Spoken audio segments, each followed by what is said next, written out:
साथियों, जो लोग ये कहते हैं कि स्त्री अच्छी चीज़ है, उन्हें सबसे पहले ये समझना होगा कि स्त्री चीज़ नहीं है।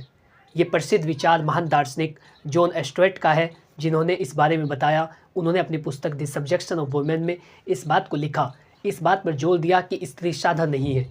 पुरुषों के द्वारा स्त्रियों को वस्तु समझ के प्रयोग ना किया जाए, उनको एक साधन ना समझा जाए, और जो महिलाओं के अधिकार है उनके वो प्रबल समर्थक थे। उन्होंने इस बात को कहा है। इसके साथ ही डॉक्टर अंबेडकर, भारतीय संविधान निर्माता, उनका एक कथन बहुत प्रसिद्ध है। उन्होंने कहा था कि मैं किसी समाज की प्रगति उस समाज में रहने वाली महिलाओं की स्थिति से आंकता हूँ। इतनी सारी बातें होने के बाद भी, इतने प्रावधान किए जाने के बाद भी महिलाएं ये आरोप लगाती है कि पुलिस उनकी सुनती नहीं है, कोर्ट कचहरी में उन्हें चक्कर काटने पड़ते हैं। लेकिन इनमें कमी महिलाओं की रहती है, क्योंकि ये महिलाएं जिन्हें इस तरीके से परेशान होना पड़ता है, जिनको उनके पति के द्वारा या ससुराल वाले लोगों के द्वारा परेशान किया जाता है, उसका एक मुख्य कारण होता है कि इन महिलाओं को अपने अधिकार नहीं पता होते। कानून इन्हें किस तरीके की प्रोटेक्शन दी है, किस तरीके का संरक्षण दिया गया है, किस तरीके से इनके लिए कानूनी प्रावधान किए गए हैं, कौन से महत्वपूर्ण अधिकार है जिनकी बदौलत यदि उन अधिकारों की जानकारी इन महिलाओं को होगी तो उनके पति के द्वारा या ससुराल वाले लोगों के द्वारा किसी भी तरीके से इनको परेशान नहीं किया जा सकता। ना ही ताने दिए जा सकते हैं, ना ही मारपीट की जा सकती है, ना ही दुर्व्यवहार किया जा सकता है। लेकिन ये होगा तब जब ये अपने इन महत्वपूर्ण अधिकारों को समझेगी। मैं आज की इस वीडियो में आपको 7 महत्वपूर्ण अधिकार बताने वाला हूँ, जिनकी जानकारी इन महिलाओं को होनी आवश्यक है, जिनके साथ ऐसी घटनाएं की जाती है। सातों अधिकार आपको जान लेने आवश्यक होंगे। ये आपके लिए बहुत ही महत्वपूर्ण अधिकार है। इनकी जानकारी के अभाव में आपका जीवन हमेशा ऐसे ही कटेगा जैसा अभी कट रहा है। तो यदि आप जानना चाहती हैं तो एंड तक वीडियो में बने रहे। मेरा आपसे अनुरोध है कि यदि आप चैनल पर पहली बार आए हैं तो आज ही हमारे यूट्यूब चैनल कानूनी बातें को सब्सक्राइब कर लें, ताकि इसी प्रकार की महत्वपूर्ण जानकारी आप तक पहुँच सके। नमस्कार, मैं अश्मित कुमार आप सभी का हमारे यूट्यूब चैनल कानूनी बातें में स्वागत करता हूँ। हमारे चैनल के माध्यम से आपको लीगल एडवाइस दी जाती है या जनरल गाइडेंस दी जाती है। यदि आप किसी भी टॉपिक पर कोई विधिक परामर्श लेना चाहते हैं तो स्क्रीन पर दिए गए मोबाइल नंबर पर कॉन्टैक्ट कर सकते हैं या व्हाट्सअप कर सकते हैं। आपको जल्दी उसका उत्तर दिया जाएगा। मैं आपको बता दूं, महिलाओं की प्रोटेक्शन के लिए अलग अलग कानून बनाए गए हैं। हर तरीके से एक कोशिश की गई है कि किसी भी महिला का शोषण न किया जा सके, उसको किसी भी तरीके से परेशान ना होना पड़े। यदि हम सबसे पहले अधिकार की बात करें, सबसे ज़्यादा जो आजकल व्यापक रूप से घटनाएँ देखी जाती है वो होती है मानसिक या शारीरिक प्रताड़ना से संबंधित, जिसे कहते हैं क्रूरता। ज़्यादातर महिलाओं को उनके ससुराल में रहने के दौरान पति के द्वारा या ससुराल वाले लोगों के द्वारा, देवर हो सकता है, सास हो सकते हैं, ससुर हो सकता है, ननद हो सकते हैं, इनके द्वारा उनको परेशान किया जाता है। उनको मानसिक रूप से, शारीरिक रूप से या चोटें पहुंचाई जाती हैं, उनको ताने मारे जाते हैं। ऐसी घटनाएं काफ़ी ज़्यादा देखी जाती है। तो यदि आपके साथ क्रूरता की जा रही है, क्रुएल्टी की जा रही है, क्रुएल्टी 3 तरीके से की जा सकती है। एक तो फिजिकल क्रुएल्टी होती है, जिसमें आपको शारीरिक चोट पहुँचाई जाती है। ससुराल में रहने वाला कोई भी व्यक्ति यदि आपको शारीरिक नुकसान पहुंचाता है, फिजिकली डैमेज करता है, तो ऐसी कंडीशन के अंदर ये फिजिकल क्रुएल्टी मानी जाती है। दूसरा होता है मेंटल क्रुएल्टी। यदि वो आपको कुछ ऐसी बातों को कहते हैं जिससे आपको अपने आप से घृणा होने लगती है, आपको लगता है कि आप संसार में बेवजह आई है, यदि आपको ऐसा महसूस होता है तो ये होती है मानसिक क्रुएल्टी। यदि कोई भी व्यक्ति ऐसा करता है या आपको ताने मारता है तो ये भी एक दंडनीय ऑफेंस है, यदि कोई भी व्यक्ति ऐसा कर रहा है। तीसरा होता है जो डिमांड ऑफ डोरी। यदि कोई भी व्यक्ति दहेज की मांग कर रहा है, आपको कह रहा है कि तू दहेज में क्या लाई है, इसीलिए वो आपसे मारपीट करता है, इसीलिए आपके साथ दुर्व्यवहार करता है, तो ये तीनों चीज़ें क्रुएल्टी की श्रेणी में आती है। शारीरिक नुकसान भी आपको यदि वो पहुंचाता है तो ये भी क्रुएल्टी माना जाएगा। मानसिक रूप से यदि आपको परेशान किया जा रहा है, मेंटल रूप से आपको परेशान किया जा रहा है, टॉर्चर किया जा रहा है, आपको ताने मारे जा रहे हैं, तो ये भी मानसिक क्रुएल्टी की श्रेणी में आता है। इसके साथ ही यदि कोई भी व्यक्ति, आपका पति या सास या ससुर, ननंद, देवर, कोई भी यदि आपसे दहेज की मांग करता है तो ये भी क्रुएल्टी मानी जाती है। और क्रुएल्टी भारतीय कानून में दंडनीय अपराध है। जैसा आपको पता है, अब नया कानून लागू हो चुका है 1 जुलाई 2024 से। जो क्रिमिनल लॉ है वो पूरी तरीके से चेंज हो चुका है।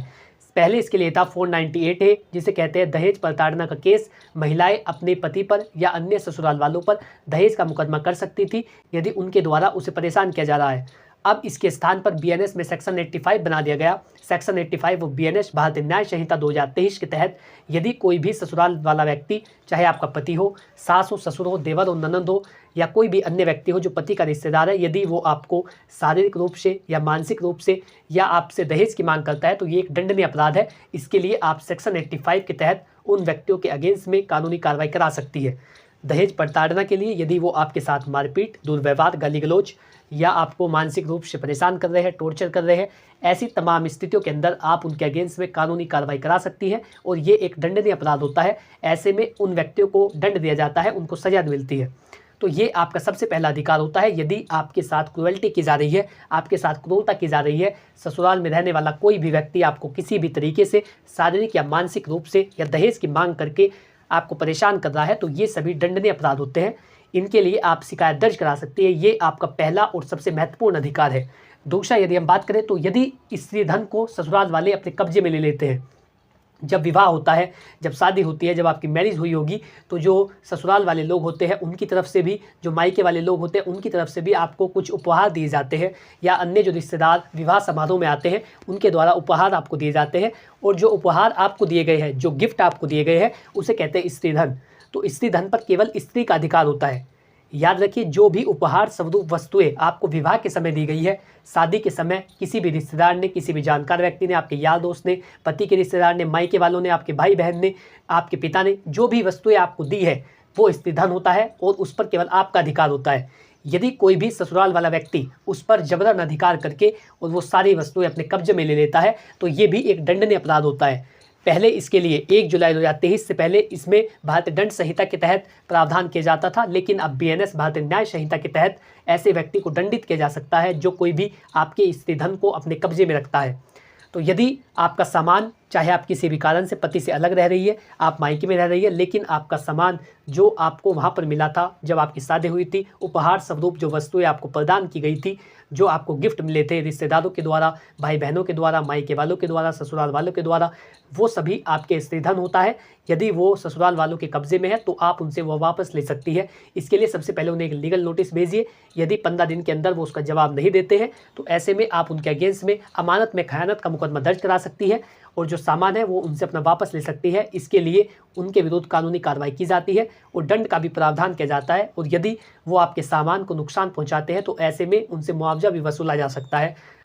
आप उनसे पैसे की भी डिमांड कर सकती है और उन व्यक्तियों को जेल भी भिजवा सकते हैं यदि वो आपके स्त्री धन को जबरन या कब्जा करके अपने कब्जे में ले लेते हैं और अवैध रूप से उस पर कब्जा कर लेते हैं, आपके कहने के बाद भी आपको वापस नहीं करते।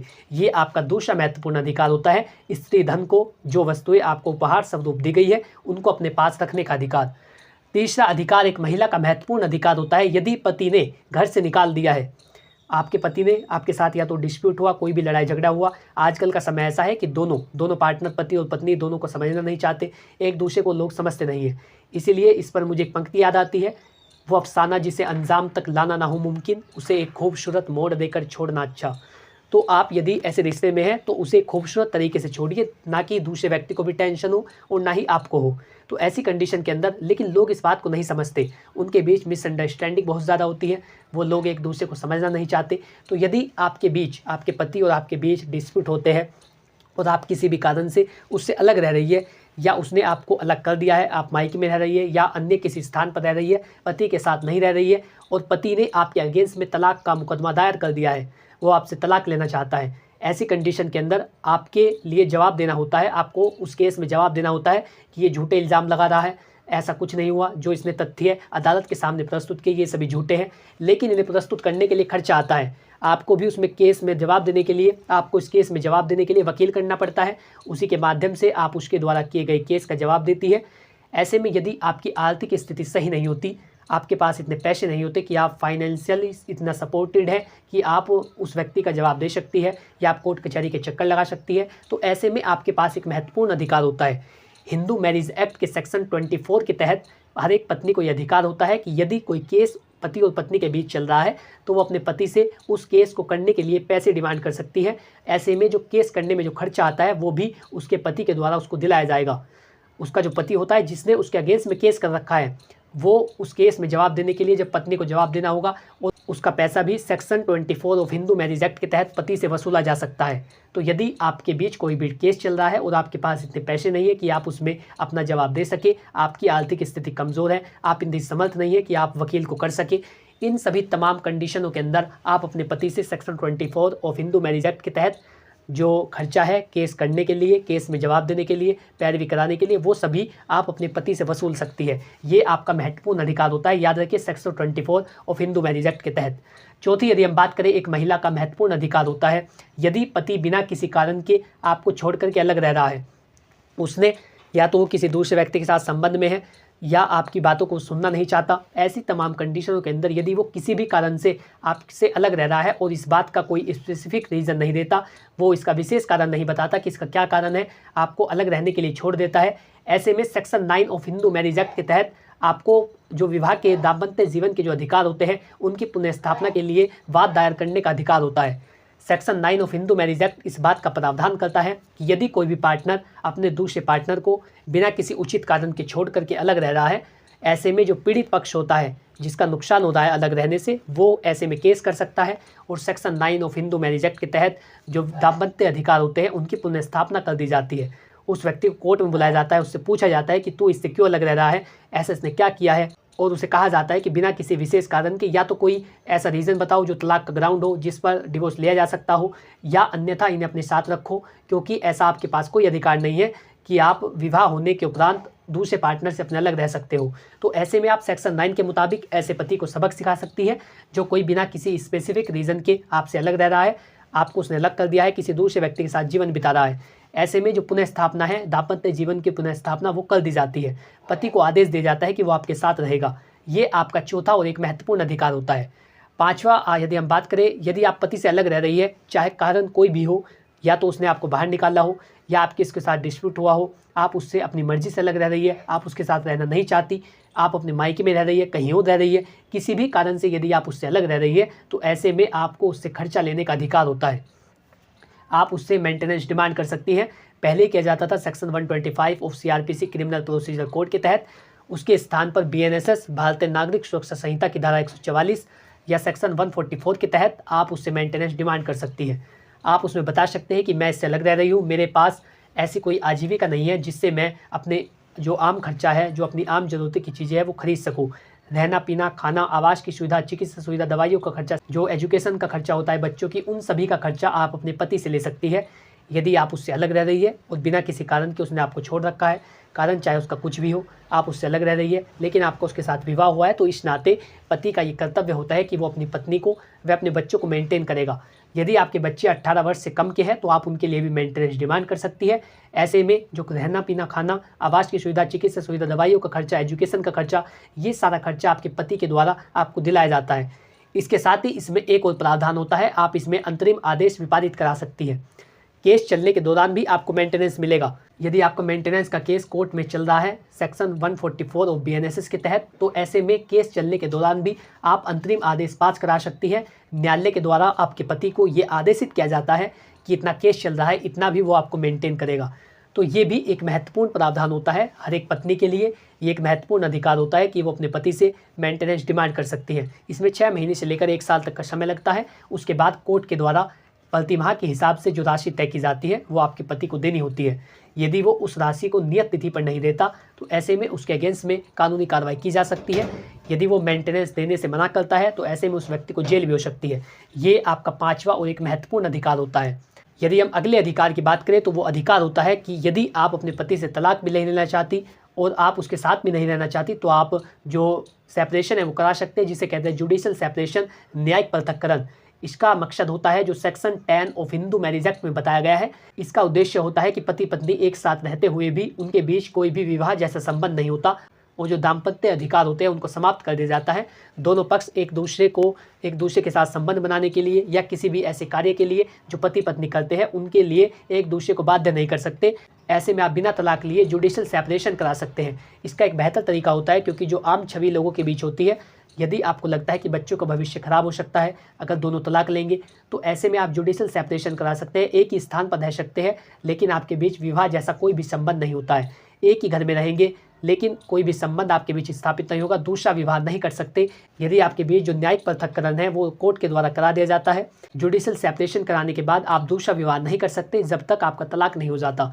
इसमें एक ये बात होती है कि कोर्ट के द्वारा आपको समय दिया जाता है, दोनों पार्टनर को समय दिया जाता है कि वो अपने रिश्ते पर पुनः विचार करें और वो जो उनका अलग होने का फैसला है उसको एक बार दोबारा से देखें।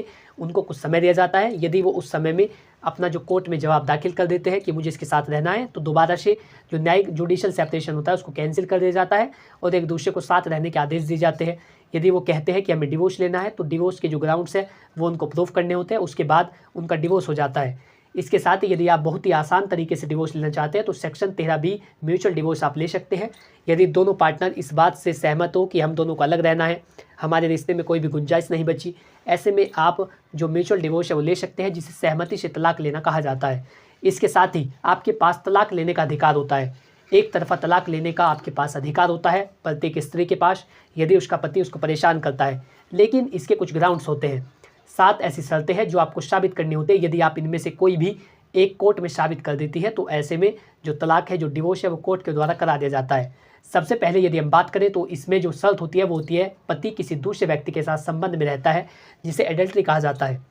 यदि कोई भी व्यक्ति वैवाहिक संबंधों के चलते किसी दूसरे व्यक्ति के साथ संबंध बनाता है, ऐसे में इस प्रक्रिया को एडल्ट्री कहा जाता है। और यदि कोर्ट में यह साबित हो जाता है कि दूसरा पार्टनर एडल्ट्री में है, किसी दूसरे व्यक्ति के साथ इसके नाजायज संबंध है, ऐसे में इस ग्राउंड पर आप डिवोर्स ले सकती है। यदि आपके पति के किसी दूसरे स्त्री के साथ संबंध है तो ये आपको अधिकार देता है कि आप अपने अधिकारों की रक्षा के लिए, अपने जीवन को सही तरीके से जीने के लिए आप ऐसे व्यक्ति से पीछा छुड़ा सकती है और उस व्यक्ति से तलाक ले सकती है। दूसरा यदि हम इसकी बात करें तो वो होती है क्रूरता। यदि पति या ससुराल वालों के द्वारा किसी भी तरीके से आपको परेशान किया जा रहा है, मानसिक रूप से, शारीरिक रूप से आपसे दहेज की मांग की जा रही है, तो ये सारी चीज़ें क्रुएल्टी की श्रेणी में आती है। यदि आप कोर्ट में ये प्रूफ कर देती है कि आपके साथ क्रुएल्टी की जा रही है, आपके साथ क्रूरता की जा रही है, ऐसे में ये एक डिवोर्स का ग्राउंड होता है। यदि ये प्रूफ किया जाता है तो आपको डिवोर्स मिल जाता है और आपके पति से, जो आपका बेवकूफ़ पति होता है, उससे आपका पीछा छूट जाता है। तीसरी यदि हम बात करें, यदि परित्याग कर दिया हो, यदि पति ने परित्याग कर दिया हो, परित्याग का अर्थ होता है 2 साल तक बिना मिले अलग रहना। यदि 2 साल से आप दोनों अलग रह रहे हैं तो ये भी डिवोर्स लेने का एक ग्राउंड होता है। ऐसे में भी आप परित्याग के आधार पर डिवोर्स ले सकते हैं। ये एक डिवोर्स का ग्राउंड होता है। यदि 2 साल से अधिक पति और पत्नी अलग रह रहे हैं तो डिवोर्स का ग्राउंड है, आप इस ग्राउंड्स पर भी डिवोर्स ले सकते हैं। इसके यदि हम बात करें तो इसमें होता है धर्म परिवर्तन। यदि दूसरे व्यक्ति ने धर्म परिवर्तन कर लिया है, ऐसे में भी आपको अधिकार मिलता है। 5वां होता है यदि उस व्यक्ति को मानसिक रूप से कोई रोग होता है। और इसकी 7वीं शर्त होती है यदि दूसरे व्यक्ति ने संन्यास ले लिया हो, ऐसे में भी आपको डिवोर्स लेने का अधिकार मिल जाता है। तो ये वो सारी बातें थी जो एक महिलाओं को जाननी चाहिए। ये महिलाओं के 7 महत्वपूर्ण कानूनी अधिकार थे। यदि ये वीडियो आपको अच्छा लगा है तो वीडियो को लाइक कर लें और प्रत्येक महिला के पास इस वीडियो को भेजें जो अपने पति से या ससुराल वाले व्यक्तियों से परेशान हो। आशा करता हूँ कि जानकारी आपको अच्छी लगी होगी। यदि आपको ये जानकारी अच्छी लगी तो आज ही हमारे यूट्यूब चैनल कानूनी बातें को सब्सक्राइब कर लें, ताकि इसी प्रकार की महत्वपूर्ण जानकारी और लीगल नॉलेज, विधिक परामर्श आप तक पहुँच सके। यदि आपका इससे रिलेटेड कोई भी सवाल हो तो आप कमेंट बॉक्स में लिख करके पूछ सकते हैं, मैं जल्दी उसका उत्तर दूंगा। इसके साथ ही यदि आप किसी भी टॉपिक पर कोई विधिक परामर्श लेना चाहते हैं, कोई आपकी कानूनी समस्या है, तो उसके लिए आप स्क्रीन पर दिए गए मोबाइल नंबर पर अपनी लीगल प्रॉब्लम को व्हाट्सअप कर सकते हैं। जल्दी आपको उसका भी उत्तर दिया जाएगा। Thanks for watching this video. अपना कीमती समय देने के लिए धन्यवाद।